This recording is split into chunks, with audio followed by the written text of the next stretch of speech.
Hey y'all. So let's dig back in. We're talking about wisdom and that the Holy Spirit reveals wisdom to us.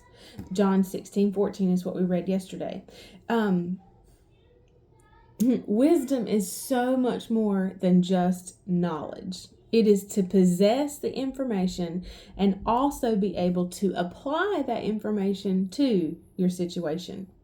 Anything that may be over our head or beyond our understanding will never exhaust the wisdom of God.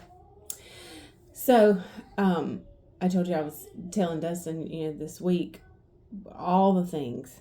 And in my quiet time and in my reading,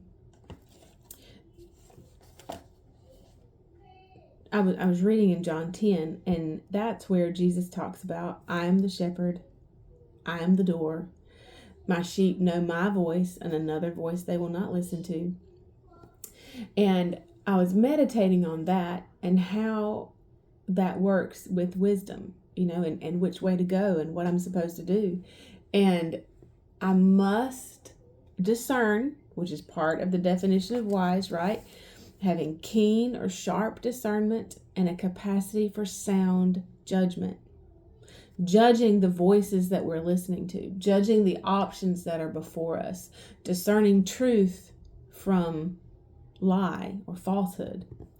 And I was thinking about how much easier, it was in the Old Testament. First of all, if you have a discerning spirit, right off the bat, it was not easier in the Old Testament. That you could not have relationship with the Father in the Old Testament. And so, anyway, we make up these fairy tales, right? If I could go to the prophet and ask the prophet, if somebody would just tell me what I need to do, if I could just talk to somebody, if I could just, get confirmation from another person. We say those things and we do those things, not really thinking about the fact that the Holy Spirit is a person. Side note, I want to go to 2 Kings, because these are the particular stories that I was thinking about. 2 Kings 4, and you can even go to 2 Kings 5.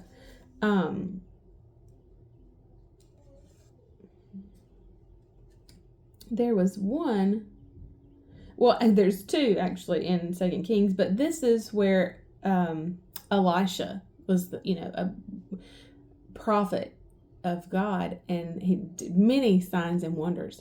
But in particular, this is 2 Kings 4. It says, now the wife of a son of the prophets cried to Elisha, your servant, my husband, is dead, and you know that your servant feared the Lord.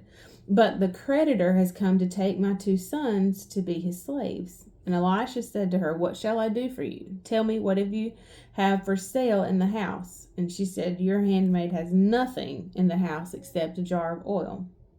Then he said, go around, borrow vessels from all your neighbors, empty vessels, and not a few. And when you come in, shut the door upon you and your sons, then pour out the oil you have into all those vessels, setting aside each one when it's full.